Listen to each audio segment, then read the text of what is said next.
안녕하세요. 세림느낌 줄눈팀이고요. 오늘 현장은 성내동에 있는 동방아파트 줄눈 재시공. 줄눈을 원래 기존에 시공돼 있던 거 다시 다 갈아내고 줄눈을 다시 입히는 작업을 할 예정입니다. 지금 하시는 작업이 어떤 걸까요? 기존에 줄눈이 돼 있으니까 네. 이 줄눈을 녹이는 작업이고 녹여가지고 바로 줄눈을 떼는 작업입니다. 이렇게 줄눈이 이미 돼 있는데 네.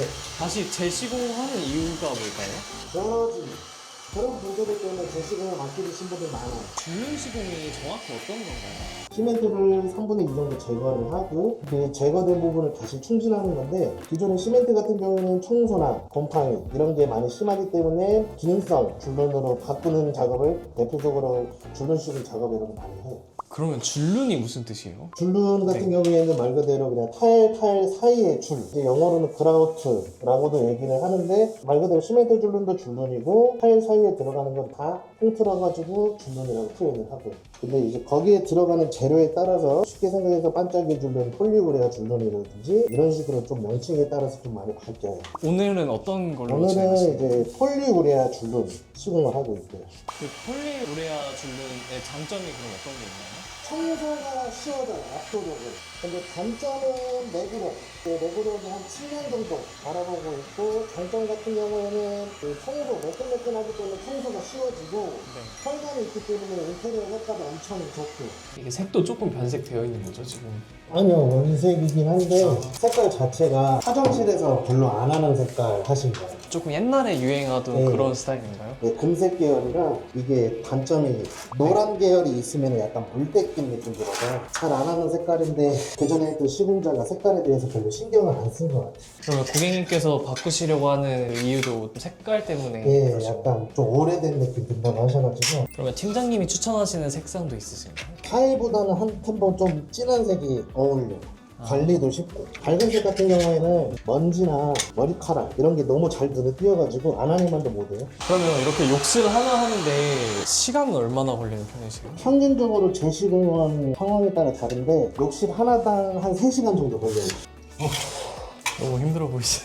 재시공은 힘들어요. 벗겨내는 작업이 힘든 거죠? 예, 잘 안 벗겨지나요? 이게 생각보다? 너무 안 벗겨져가지고, 그래서 이제 줄눈 작업 시공 의뢰할 때도 실적 있는 업체나 좀 믿을 수 있는 업체한테 하라는 게 이런 말들 때문에, 시공이 애초에 잘 못했으면은 재시공 비용이 2배 나와요.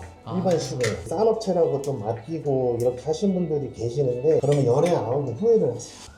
이게 문제 있는 거거든요, 이렇게 손으로도 벗겨지는 게. 아, 너무 잘 벗겨지는 거죠? 네.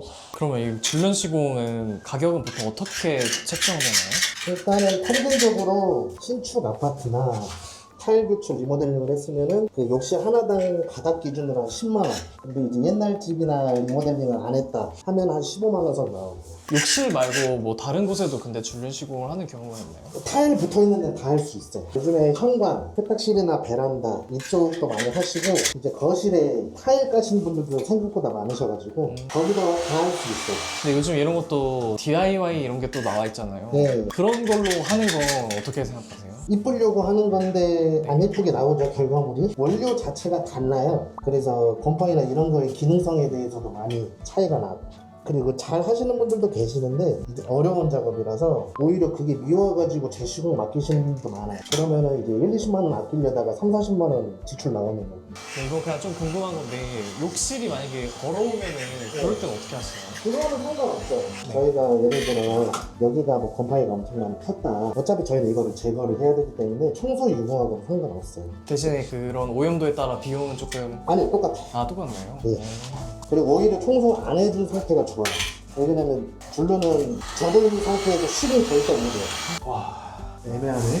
어떤 게 애매하세요? 샤워부스까지인데 여기까지 해야 되는데 당하게 생겼네. 이럴 때는 그냥 기분 좋게 해드린다고 하는 게 제일 좋아요. 원래 원하시는 공간이 원래 시공 부위가 여기 샤워부스까지인데 네. 이럴 경우가 있거든요. 왜 타일 크기를 가늠을 못하니까. 근데 이럴 때는 다른 분들은 뭐 돈을 더 달라 이렇게 얘기를 하는데, 저는 그냥 좋은 게 좋은 거라고 그냥 하고 있어요. 지금 이게 청소기인가요? 집진기라고 네. 먼지 빨아들이는 기계예요. 원래 이게 장점이 습식도 되고 건식도 돼요.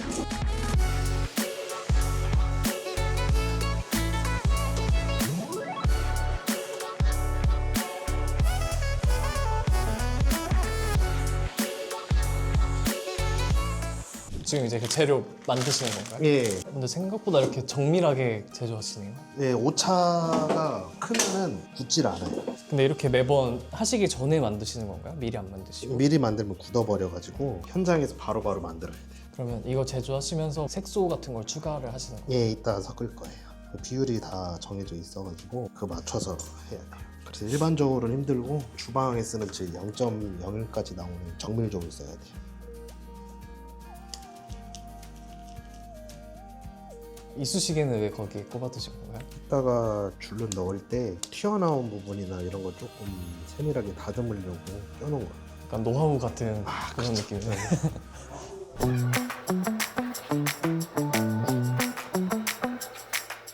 이게 테이핑으로 하시는 분들도 계시고 네. 여러 가지 방법이 있는데 저는 이게 잔상 안 나고 제일 깔끔하다고 생각해서 이렇게 하고 있어요. 지금 색상이 이제 타일보다 좀 더 진한 색인 거죠? 그냥 한 톤 진하게 이쑤시개는 이렇게 튀어나온 부분 살짝 다듬어보고 전주공 바뀌었는데 이렇게 튀어나오면 밉잖아요. 엄청 세밀한 작업이네요. 아 이건 엄청 꼼꼼해야 돼요. 성격이 꼼꼼한 성격 아니면 하기 힘든 작업. 원래 좀 꼼꼼하신 성격이셨나요? 아니 이거 일이라서 많이 바뀌었어요.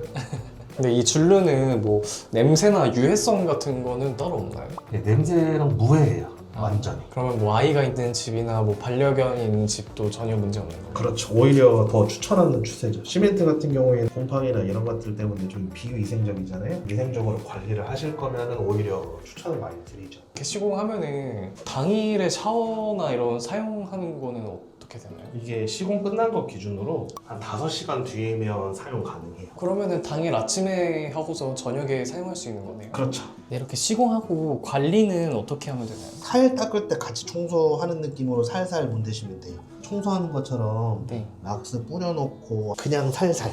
그럼 락스나 이런 거 쓰면은 이렇게 벗겨질 수도 있는 건가요? 색이 변색될 가능성이 큰데 락스 뿌리자마자 바로 청소하는 걸 많이 권해드리고 있어요. 근데 바로 청소하셔도 그만큼 잘 벗겨진다. 그래서 줄눈한다. 약간 이런 느낌으로 알고 계시면 돼요. 그러면 뭔가 좀 유지 잘하는 꿀팁 같은 게 있을까요? 솔직히 줄눈했다고 신경 쓰시는 분들이 오히려 수명을 더 갉아먹어요. 줄눈했다고 더 신경 쓰고 깔끔하게 청소하자 이것보다는 그냥 무관심이 오히려 유지력은 더 좋아요. 청소에 대해서 신경을 정말 쓰고 싶지 않다 이렇게 하신 분들이 오히려 만족도는 더 높아요. 부분이 이렇게 벗겨지면은 그런 거는 어떻게 해야 되나요? AS가 제일 정답인데 저희는 AS 기간이 3년이니까 그 이후에 뭐 문제가 발생되면은 언제든 가능하고요. 타업체에서 받았는데 마음에 안 들어서 이 부분을 좀 보수를 해달라 이런 경우가 있는데 근데 현실적인 문제는 색깔이 안 맞아요. 업체들마다 쓰는 색깔이 미세하게 달라서 나중 되면 이제 색깔이 짝짝이 될 가능성이 매우 크고요. 그러면 이렇게 한 번 하고 나서 좀 재시공 주기는 어느 정도를 가정하는 게 좋을까요? 한 7년 정도 바라보고 시공을 하고 있어요. 실제 소비자들한테도 그렇게 말씀을 드리고 있고 평균이고 관리 잘하면 10년도 괜찮아요. 좀 시공 후에 바로 벌어지는 현상도 있는 걸 봤는데 그런 건 어떤 경우인가요? 크게 대표적인 거는 미흡한 시공. 아까 먼저 시멘트 제거를 제대로 안 했다거나 네. 또는 좀 싼 약재를 썼거나 저울로 이제 중량 재가지고 네. 정확한 비율로 해야 되는데 그거를 지키지 않았거나 그런 경우가 거의 대부분이긴 해요. 이런 줄눈 시공 업체를 좀 선택할 때 어떤 걸 봐야지 좀 실패를 안 할까요? 실제로 보여줄 수 있는 시공 결과물이 있냐가 중요하죠. 사실 뭐 후기나 이런 거는 요즘엔 다 알바 써가지고 하니까 그런 거 사실 의심이 되는데 유튜브에서 시공 과정이 투명하게 공개가 되냐 그게 제일 중요한 것 같아요. 업체들 중에서도 이제 영업만 하고 외국인을 쓴다든지 그러신 분들이 생각보다 많아요. 단가가 싸니까. 근데 그렇게 되면 책임감이 없어지니까 타워 AS라든지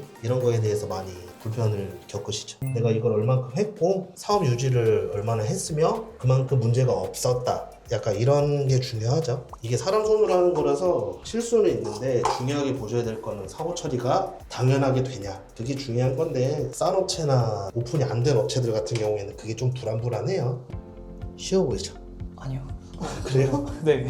제가 꼼꼼하지 못해서 쉬워 보여야 돼. 남들이 쉬워 보일 때 그게 제일 어려운 작업이라고 생각을 해서 아 약간 칭찬의 의미로 요청인 건데 칭찬해 주세요. 이게 또 성격 많이 드러나요 이런 작업은. 그러니까요. 이렇게 하면 끝. 오늘 현장 잘 마무리했고 생각보다 타일이 큰 타일이라서 시공 시간 얼마 걸리진 않았고 근데 이제 일단 재시공이라서 타일 깨지는 거 이런 거 조금 조심해서 이렇게 진행을 했던 상황도 있었는데 타일 깨짐 없이 깔끔하게 잘 마무리했습니다.